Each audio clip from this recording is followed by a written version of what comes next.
Good evening to you and yours. It is Wednesday, February 1st at 8:45 p.m. About a half hour, maybe a little less than that, a half hour ago, the Purdue Penn State game went final. Purdue won 80-60, improved to 22-1. But really the game was out of hand long before that. I'm going to talk about how that precipitated, what caused it, what are the highlights, the fun stuff. There's plenty of fun stuff. But first, let me thank my sponsors. Thank you to Martin Vintage. Head over to martinvintage.com. Get a t-shirt. Get a sweatshirt and are boiled at checkout, 15% off. After you get your t-shirt, make your reservation. Go to eatajs.com. Right now, go to eat. Well, not right now. Right after. Again, I keep doing this. I don't want to send you away too soon. Go to eatajs.com. Order ahead. Burgers, beef, and beer. Or burgers, beef, beer, funnel cake sticks, fried pretzels, fried mac and cheese bites. Go ahead, go get it. Get a pint. Watch some television. Watch some games. Get ready for your next home game. AJ's on Vine. So Purdue beats up on the ex-Purdue assistants team, Micah Shrewsbury's team, 80-60. Purdue improves to 22-1 on the season. The night after IU struggled and lost versus Maryland, Purdue looked like they weren't taking anything too lightly. They took the game very seriously. But one guy made this thing go tonight. You might have thought, oh, sure, Zach Edey. That's what he does. That's what Purdue does. They ride on that. Not tonight. Tonight, it was Mason Gillis coming off the bench. He went off. He had 9 3-pointers. 9 3-pointers.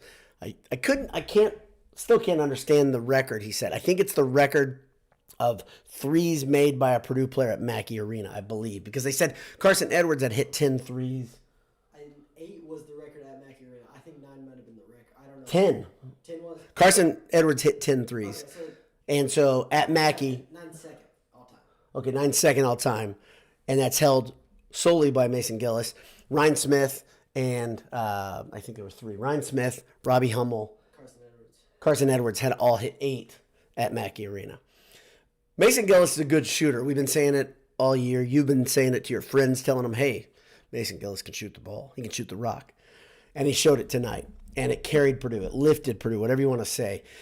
The game was out of hand. Statistically, Purdue was like a 99.5% chance winner with 14 minutes left.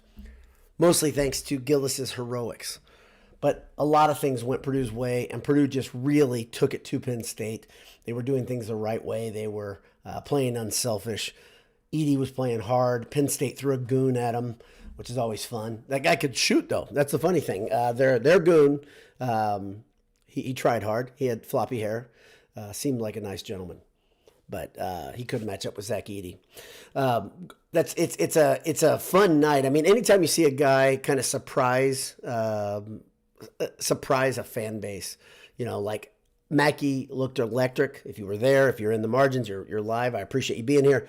But Mackey, you looked like that's the Mackey that I was telling my daughter about. And the funny thing is, my daughter, I think I told you, Mason Gillis is her favorite player. So we called her in. She was working on some homework, called her back down to watch the magic that was Mason Gillis tonight.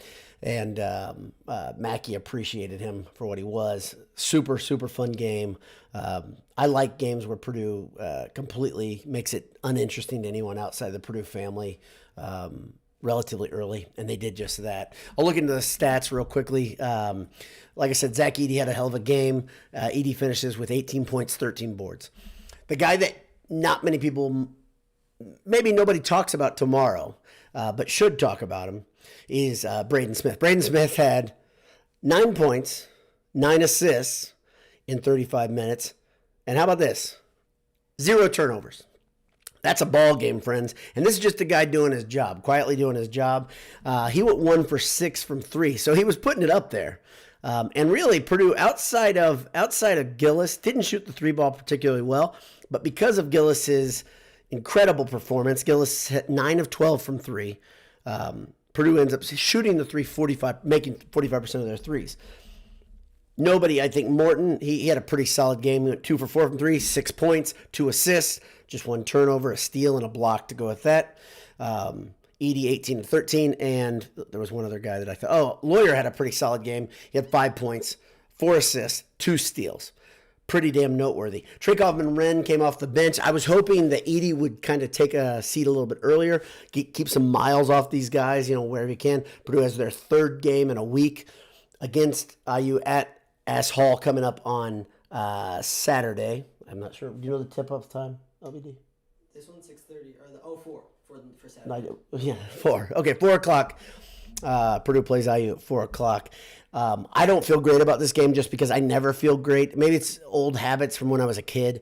I never feel great about Purdue when they're going to Assembly Hall. Purdue shot the free throw very well. They only went to the line 14 times, but they made 71% of their free throws. That's kind of a magic number. 70% is a magic number for me. Shot great from the field, though. 50%, 51% from the field. Like I said, they improved to 22-1. They've crushed the best start in the history of the program now. They're way out in front on that. And that was just a fun game. Penn State is not a crappy team, by the way. They beat Michigan by 22 points, something like that, last game, I believe. And Purdue kind of cooled them off with the quickness. Penn State came into that game 5-5 in conference, really needed a win, as I think Hummel and whoever the other guy was. What's his name? The guy in Penn State. Okay. You're not listening. Yeah, great. All right. So anyway, as the play-by-play team was Hummel and someone else said. It was, Brandon Godden. Okay, thanks. Godden said that you really want to beat the teams that are outside of your neighborhood, that are above your weight class, whatever it is, to try to earn your way into the tournament when you're a bubble team. Penn State, of course, beat the teams around them, right? They've done a pretty good job beating teams like Michigan, who Michigan is, well, they say firmly on the bubble right now. Michigan's in a lot of trouble, I would say. And Michigan, Penn State, and IU all have a similar problem, and that is the inconsistency. From night to night, you don't know what you're going to get. And that's part of the reason I think IU's dangerous. They've played some pretty good games this year, and now I think we can start, as Purdue fans, start looking forward to the IU game. I think it's wise to it doesn't matter what we do, fans, to be real honest. Walter Jordan, former Purdue great, said, I don't want anybody tweeting about IU until Penn State game's over. I understand the sentiment because players are on there and he wanted to keep them focused because he thought, okay, as fans, we can say a lot of things, start talking about IU and the players will start looking ahead too. But Purdue had no problem with focus tonight. That's credit to Coach Painter. It's credit to the players. Purdue did their job. So let me look at the comments. Appreciate all you guys tuning in live and tuning in on delay and streaming. Incredible game, though, for Gillis again. Chris Harder says, the night show with B-Dowd. I appreciate you tuning in. Soon, it'll be a live studio audience. You can make it happen. We're going to have a GoFundMe. Low price of $1 bazillion. We'll start a GoFundMe, and you can just give me some money, and I'll put a whole new, I'll blow out the back of my house, so I'll have a studio. It'll be excellent. It'll be a lot of fun. But by the way, a couple people on Twitter said that you went to AJ's because of Boiled Sports. We appreciate that. And if Adam is on tonight, let him know. Let him know that you go there because of Boiled Sports. We really appreciate it. And everybody who goes, they have a great time. They enjoy it. They have delicious, live with a full tum-tum. Okay, that's good. By the way, right now, as I speak, the second-rate Tennessee Volunteers are down by 9 to Florida, at Florida. I'm sure they'll go up in the net ranking and Ken Palm and all that. So if Tennessee loses, I don't understand these algorithms clearly. Boilerman says this team. That's it. That's all you need to know. This team is great to watch. They're fun, great to enjoy. Ted Berkey says Boiler up. Gillis has a great record. Magic number now is 5. For a tie, 6 for the title. Somebody explained this to me on Twitter. There's lots of moving parts, right? As other teams win, that magic number can actually creep up. The max magic number is 6 right now for Purdue to clinch the title. Let's see. Michael Gordon says, was it Konzo Martin 8 in the NCAA tournament game? I think he might have been, and that's I'd have to go back and look through the statistical the records. That's funny. But anyway, Konzo Martin, he went off, though. Old Purdue fans, you might remember this. Konzo Martin went off against Penn State at Penn State one time. Maybe you old heads can remember this, just like I did. And Penn State's old arena, the student section was right on the court, and he was falling into them. It may have been his junior year, not his senior year. It probably was his junior when Robinson was there. He went off, and he was falling into it and just chirping at them, and they were chirping at him. They were on top. It was awesome. An incredible performance. But let's keep going. Ludacris says, don't even think a water bottle shower could cool off Mason. No, I don't think. I think that you throw that ice cold water. Yeah, Ludacris, you've got the best username, by the way. I shared it with my son earlier today because I think it's hilarious. Every time I say it, it's funny. Yeah, I would think an ice bath is just gonna sizzle, and there's just gonna be steam coming off of Mace. Great game. Austin Ray says, "What was the decibel when Mason hit that third three?" If anybody's seen that yet, tell me, because I think that was one of those games that seems louder than the 123 than the record that was just set. That was crazy. That was crazy, and I think we'll hear if they did break it. Of course, the Purdue Information Department, Chris Foreman and company will get that info out as soon as they can. Let's see. Anybody else here? T-Rick says, Mason having a game of a lifetime. Dude was dead eye. He was out there, and my art, if you get to see it for this game, I did a little bit of a compilation with a nuclear explosion over Mason's shoulder, if you look closely, because the dude was blowing up. Michael Hogg, thanks for tuning in. Appreciate you. Got a bunch of comments in the row there. I can't read all of them at the same time. Thanks for tuning in. Thanks for being here. Ultimate Boiler says, I love that Lawyer can create shots in the lane or take some twos as well. He's not stuck with three. He's a deceptive creator, point maker, really creative player, really. And he's going to just get better and better as he gets more and more reps. He's not playing like a freshman. He doesn't rush things. He doesn't force things. Thank God that Lawyer and Smith are the players they are. They are incredible they play way older than their actual age. Let's see. Michael JB says Ethan and Fletch will be rocking down south Saturday. Yeah, I think that's an interesting thing. If you want to leave it in the comments, tell me who's your not the normal guy that's going to go off at IU. Usually Purdue, when they win at IU, it's an unsung hero. At least last couple of years. When I think of it in my head, I think of Harms. Right, Harms had the game winner a couple of years ago, down in Bloomington. Tell me who's your dark horse to have a big game down in Bloomington. This can't. Let's say it just can't be Edey. You just can't say Edey does it. Edey's gonna have his hands full, but I don't think Edey will actually guard Trace Jackson Davis. I think you'll see first on Trace Jackson Davis, at least for much of the game. That's just my opinion. We'll see what happens. Keep him out of foul trouble. It's a good way to do it. Trace Jackson Davis had a 20-20 night the other night in the loss versus Maryland. The guy can play. He just isn't great with his right hand. I would say try to get him out there away from the blocks. He's pretty strong, but he's not as strong as Big Zach. Let's see. Handle Jones says magic number for number 25. 5 shared, 6 outright. Okay, so reiterates the point. Very, very good. I think it's honestly just win. Just keep on winning. I think I see a couple. I've said this already. What did I say? The last 5 games, I said they needed to go 3-2 to win the Big Ten title. I think that was my opinion. Okay, they're now on game 3. Yeah, but I thought they beat Penn State. They're 3-0 in those 5 games, though. I think that's right because I think they've got, if I'm remembering correctly, you've got IU on Saturday and Northwestern right after that, which is also, they were a lot closer in the hunt. They got knocked down.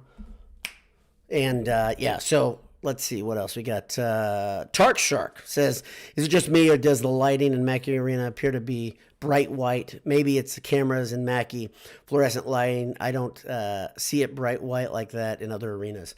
It's a clean light, I'll say that. And in person, it looks it's very bright, it's very clean. It looks great in person.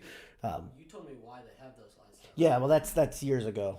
Yeah, Mackey used to have this issue back in the 90s and before where the spectators were almost in the dark. It's still kind of dark at the spectators, but I remember back in like 90, they actually bought the TV lights because they had such a problem with the light on the court being a problem, and all these TV crews, they'd come in, they'd have to bring additional lights to light up the floor, and they they actually bought those lights and they stayed around a little bit. Of course, in the recent remodels, they've done fantastic things in there. The info boards are good. Lighting's awesome. I think it's a great place to play, of course. All very, very, very, very biased. But that's about all I had for you guys. Yeah, Sean Stevenson, Morton played great D and hit a couple threes. Great game. He's an unsung hero. He's probably my unsung hero of this game because he started off the game well. I think he had a 3 in the first half and a 3 early in the second half.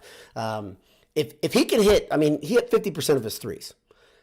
2 for 4 from 3. If he can hit, if he can get back to hitting 35 to 40, get that average back up to where I think it should be, where it was last season, that's nothing but trouble for Purdue's opponents. Nothing but trouble because he's the guy that hasn't really been contributing much offensively, but in the last 2 games, all of a sudden, here comes Threethen. So here we go. Kurt Schnippel says, this may go without saying, but another great showing by the Paint Crew. Paint Crew brings it. And I haven't really had an appreciation video of the Paint Crew in a while where I really just kind of said how special they are. But I'm going to say that real quickly. Number one, if there are any students listening, watching, whatever, I hope you understand you're a part of something that's incredible. Don't take it for granted. Okay, that's the first part. The Paint Crew is an exceptional bunch. They are energetic. They're there early. They're always there early, almost filling the place up half an hour, 45 minutes, an hour early. You guys come in there early. You're fantastic. You're all ready to go. I have a friend. She's one of the officers in the Paint Crew. Abby, well done. And I will also say, in the greater scheme of things, Purdue fans, I did this post a year or two ago. Let's not take for granted how blessed we are to be part of this fan base. And I mean this. This, to me, is incredible. We might take it for granted. We might take a lot of things for granted. A lot of people, there's a younger brand of Purdue fan that kind of tends to throw everything into the NCAA tournament. Like, that's all that matters. I'll tell you what. For me, getting through January and February in Indiana is tough because I disdain the weather here. And I'm from here. I've lived here every winter of my life except for 3. And I can tell you, getting through the winter with Purdue basketball is a lot. It makes it a lot easier. It makes life easier. Going to those games every now and again, it's just a little bit of springtime energy for me. It's incredible. We are a part of something very special at Purdue University, being part of this culture. And I hope we don't take it for granted. And eventually, who knows when, maybe it's when I'm on my deathbed, Purdue's going to break through in the tournament. But even if they don't, and even if Matt Painter doesn't, I keep saying this. This guy is an incredible coach. He's a coach that almost the entire basketball nation admires because of the way he handles his program, the way he prepares players, the way he improves players. And Brandon Brantley is underreported how great he is in the development of players. We're part of something special as Purdue alums and fans. So that's about it. A little weird sidebar, but hammer down. God bless you. Talk to you soon. Purdue is 22-1. Ridiculous. Let's go.